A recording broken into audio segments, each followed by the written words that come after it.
My parents took a third mortgage to save my sister's failed bakery, then told me to quit college to fix their chaos. But what I did next shocked them.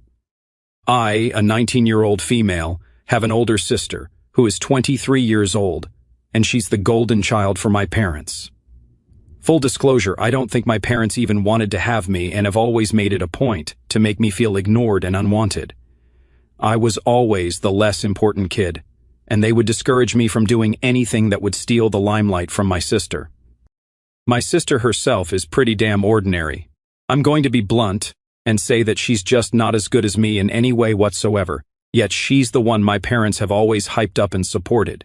I was always better than her in academics, in sports, and just outdid her in every area. I think part of it was because I'm really competitive since I wanted the attention and affection that my parents showered on my sister. I kept trying to outdo her at everything so that they'd love me, but that only made them dislike me more, and they'd call me an attention seeker. I think by the time I reached high school, I knew that nothing I did would make them like me more than my sister, and I gave up trying to impress them. I didn't stop outperforming my sister, though. I was still scoring well and taking part in sports and stuff, but now the only difference was that I was doing it for myself and my future, not for my parents. I'd say my sister was also jealous of me and enjoyed the attention that my parents gave her, so naturally, she couldn't stand it when she realized that only our parents would play favorites and pick her.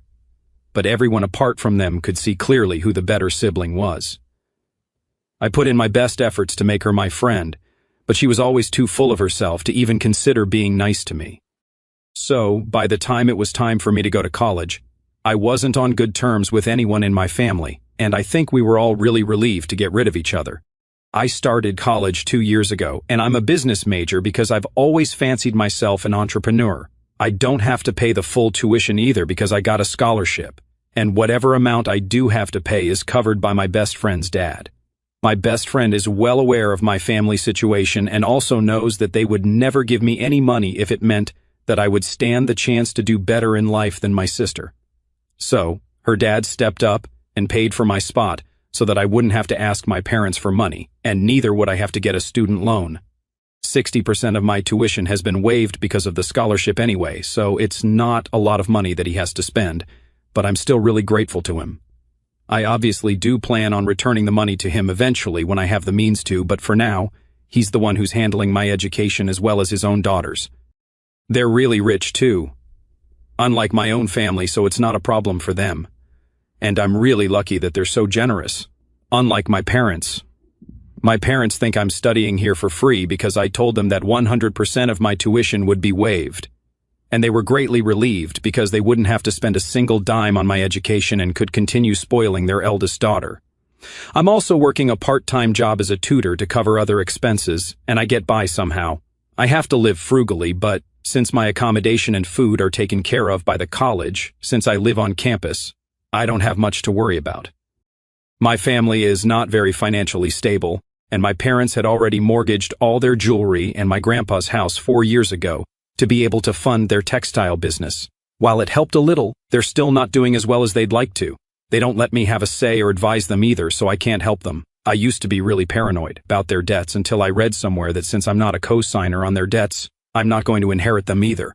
Since then, I've stopped caring because they don't want my help, and I don't want to waste my time helping people who don't respect me or my business acumen.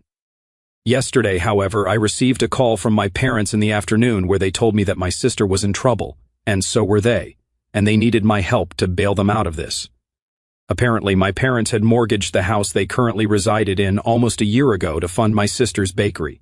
My sister had no idea how to run a business, since she'd never gone to college, and neither was she that good at baking either, so I don't know why any of them thought it was a good idea. They'd never told me about the loan, and I wasn't interested in where they got the money from to help her start her business, so I never found out about the mortgage until they told me themselves. Now they demanded that I come back and help them handle all their accounts and run their business because my sister had to shut hers down since it wasn't making any money. They wanted me to start working full-time so that I could contribute to the family, bail them out, and join the family business to manage it. They actually expected me to quit college so that I could do all of this and said to me in a very matter-of-fact voice, as if this was a normal demand to make. When I asked them why exactly I would quit college for their sake, they told me that as a member of this family, I owed it to them since I wouldn't be able to go to college, run the family business, and work a second job all at once. I had to quit one thing, and they thought college was the most obvious option since it required me to stay away from home anyway, and would be one less obstacle in my way. I was actually speechless that they were saying all that so casually, as if they weren't just asking me to sacrifice my future because they were stupid and had no idea how to manage their money. I lost it while my dad was telling me that my sister needed my help, and that if I didn't want to lose my home, I needed to come back right away and get to work. The sheer audacity of that got under my skin, and I ended up telling him that I didn't owe them anything and that what happened to him, my mom, or my sister was none of my business because I didn't think of them as my family at all. They'd never treated me like their own, and it always made me feel bad about myself, and now when they needed my help, they wanted to play happy family all of a sudden. When my dad argued, saying that even if I didn't want to come back for the sake of my family, I could at least come back for the sake of the place I'd called home for the past 20 years, I told him that place was never my home. It was nothing more than a house for me, and that's what I told him before disconnecting the call and blocking my family everywhere. I'd still even bothered to keep in touch with them because I'd hoped that someday they'd change, but it was as clear as day to me now that that day would never come, and I was sick of waiting for them to be decent people. I was in a horrible mood the entire day, and didn't attend any classes, and neither did I speak to anyone because I was, and still am, feeling a lot of things all at once. I feel really angry that my parents not only wanted but even expected me to give up my future and my dreams just because my sister had messed up big time, and so had they, honestly. But I also feel so weirdly guilty for turning my back on them, knowing that I'm fully capable of helping them. I don't know where this guilt is even coming from, and I don't know what to do about this either. It's been a day, and I thought I'd feel better eventually, but I still feel like crap.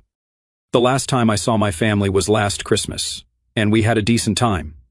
I didn't enjoy myself, but they weren't picking on me, and my sister was civil to me as well.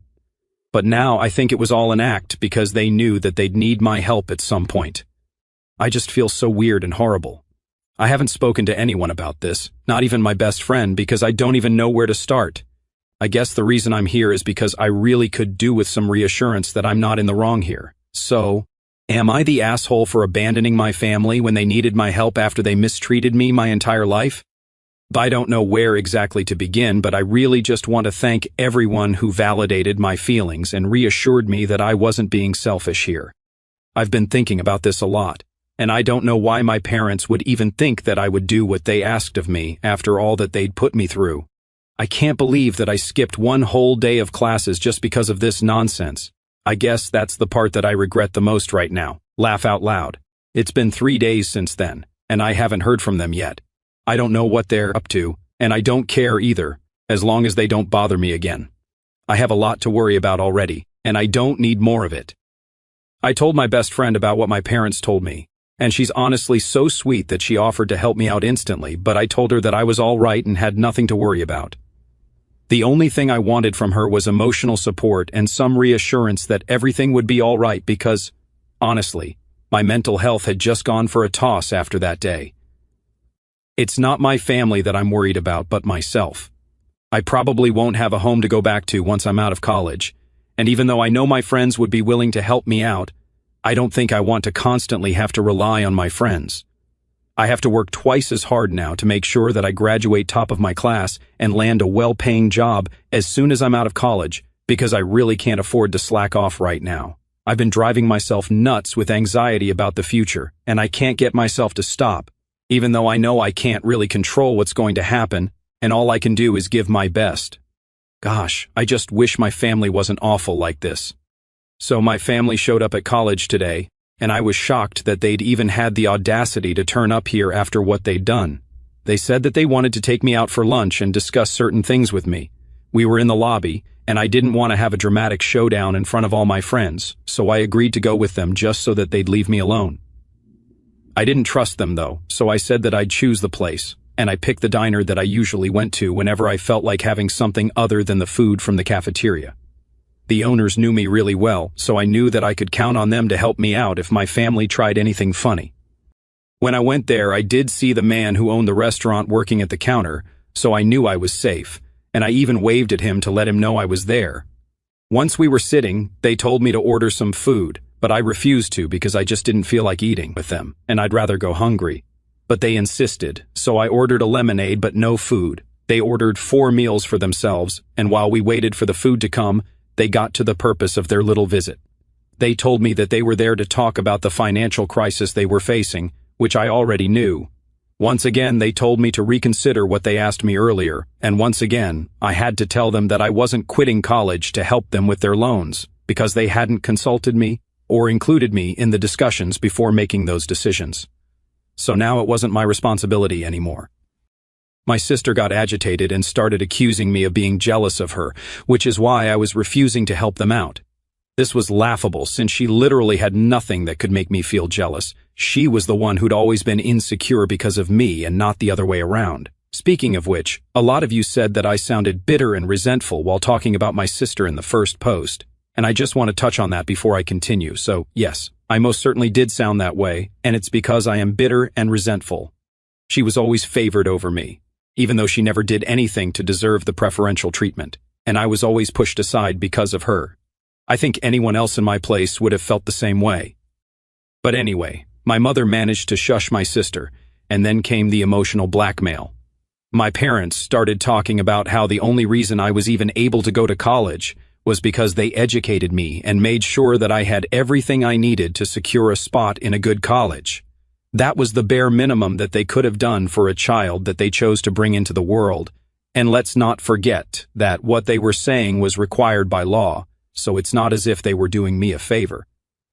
I told them that I wasn't doing anything for them, and that was my final decision, so they might as well go back home and leave me alone. I told them that if they came back here, then I'd report them to security and CPS as well. My dad got really mad and almost looked like he was going to yell at me right there, but my mom stopped him and gave me a nasty and disgusted look before saying that they were ashamed of me and that I was nothing but a disappointment to them. Then they left without even waiting for the food they'd ordered, and of course, they didn't even pay for it. When I asked the owner about it, my sister was the only one who looked back and said that I could pay for it since this place was my choice anyway, and then walked out smiling smugly. I was really upset, and even though I tried my very best to hold it together for the past few days, I just couldn't anymore. My parents and sister were just the worst, and it was clear now that they would leave no stone unturned to make me feel like crap about myself. I was devastated, and I hate to admit it, but my mom's words really stung. They called me a disappointment just because I refused to be trampled over by them. I tried to push down my feelings, but I couldn't anymore, and after they left, I broke down in the diner itself, and it wasn't even silent tears but a full-blown breakdown. It was really embarrassing, but I just couldn't stop myself, and the tears just kept coming while I hiccuped, and in a few seconds, everyone there was looking at me. I tried to get up and leave, but the owner's wife, who also knew me, came by my booth, grabbed my arm, and led me behind the counter, and I let her because I just didn't know what else to do. She and her husband sat with me, consoled me, and made sure that I stopped crying. They let the other waiters take charge, and I was so grateful that they were being so helpful, even though I was having a breakdown in their diner and disturbing all their other guests. When they asked me what was wrong, I tried to explain, but I could barely even speak because I was so overwhelmed, so I just told them the short version, that my parents and I had a fight, and they left without paying. They must have known that there was more to it but didn't push, seeing how I was in a really bad space. Then the owner told me that they could pack all the food that they'd prepared, and that I didn't need to pay for it either. Of course, I'm going to pay them back because it was a lot of food, but I'm really thankful that they didn't bother me about it and even called a cab for me to send me back to college and paid for that out of their own pockets. It's really because of the kindness and warmth that other people in my life have shown me that I've not completely lost my mind yet. Once I got back to my dorm room, I called my best friend and asked her if she could put me in touch with a lawyer as soon as possible and explained what had happened today. I was afraid that if my parents were willing to come all the way to my college just to harass me, then there really was no telling what other shenanigans they might get up to now. Since I already refused to help them, they had nothing to lose now and would probably try even harder to bother me and get under my skin. I had to do something to prevent that from happening, so I got my best friend involved. When I told her what had happened today, she told me that she'd visit me with her father and their family lawyer as soon as they could, and that I didn't need to worry about anything. So, I feel like I can finally relax a little because I know she'll help me out. I feel immensely guilty for bothering her and her dad so often, but I have nowhere else to go and nobody else to look to. At least I'm fortunate enough to have found such a great friend with an equally amazing father who's more than willing to step up and do what my own father never would have. I really can't wait to see them tomorrow because my best friend's presence is enough to calm me down. She's been my friend since kindergarten and knows me better than anyone and is aware of how much I struggle with anxiety, so she always tries to keep me relaxed. She's like my own personal anxiety pill, and I love her the most. Her dad is just like her and is literally the best example of what a father should be like. I say that they're more like family to me than my own parents and sister have ever been. In fact, even the couple who own the diner are kinder, and they've just known me for a year. I hate my family, and I really wish I hadn't been born in their house. At this point, I won't even call them greedy or mean, but just plain cruel because they really don't care about what they put others through as long as they're good. I really wish that they suffer more, honestly, because now it's just their bad karma that's finally getting to them. I wish nothing but the worst for them, especially after what they did to me today. Today was just unforgivable. I've been kind of busy with work and a lot of other things, so I haven't been active here, but again, thank you guys so much for your kind words. I'm doing a lot better now, and I have also started therapy to deal with my emotions because I realized that the things that were happening to me weren't normal, and just because I'd been facing these things all my life didn't make it all fine all of a sudden. I'd also been stressed about my future, and I felt like I'd fall really sick if this continued, so my best friend and her dad made me start therapy, which I'm grateful for. 3 weeks ago, my best friend and her father arranged for me to meet with their family lawyer, initiating the process of securing a restraining order against my family, which we plan to file within a few days. Their visit came at a critical moment, as I was grappling with the emotional turmoil caused by my parents' unexpected appearance at my college. The long-term goal is to pursue legal estrangement from my family, severing ties that have long been a source of pain and instability. That day, when my best friend and her father arrived, just 1 day after my parents' distressing confrontation, I was an emotional wreck, overwhelmed by a torrent of anger, guilt, and despair. Their presence, however, was a lifeline. My best friend's father, with his calm and reassuring demeanor, told me that I had nothing to fear as long as they were by my side. His words carried a weight of sincerity that moved me deeply, particularly when he said I was as good as his own daughter. This affirmation felt like a balm to the wounds inflicted by my own family's neglect.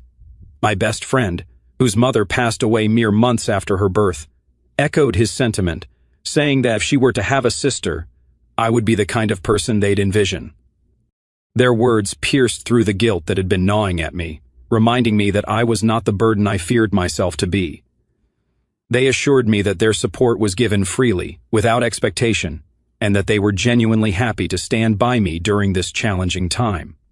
The following day, I met with their lawyer to discuss the legal steps ahead.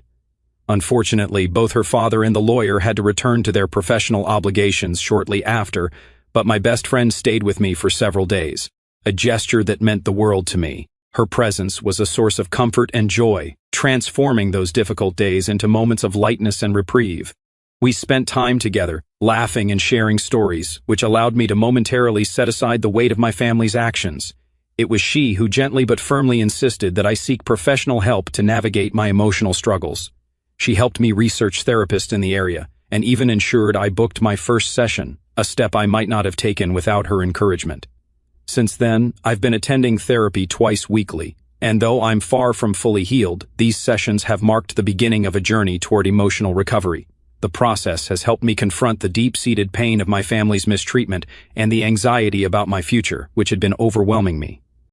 My family has not attempted to contact me since their last visit, a silence that brings both relief and wariness. Given their unpredictable behavior, I remain cautious, which is why we are moving forward with the restraining order. I no longer trust them, nor do I feel safe in their presence, and taking this legal step feels necessary to protect my peace and well-being. Reflecting on my situation, I've come to realize how fortunate I am to have a support system that includes my best friend, her father, and even the kind diner owners who showed me compassion during my breakdown. Their unwavering support has been a beacon of hope, reminding me that I am not alone in this struggle. My best friend, who has known me since we were children, understands my battles with anxiety and has always been a calming influence, like a steady anchor in a storm. Her father, too, embodies the kind of parental care I've never known from my own family, offering guidance and support without hesitation. As I move forward, I carry an immense sense of gratitude for these individuals who have shown me kindness and acceptance. I hold on to the hope that, with their support and my own determination, my future will be brighter, free from the shadows of my family's cruelty. This is only the beginning, but it's a start I'm committed to pursuing.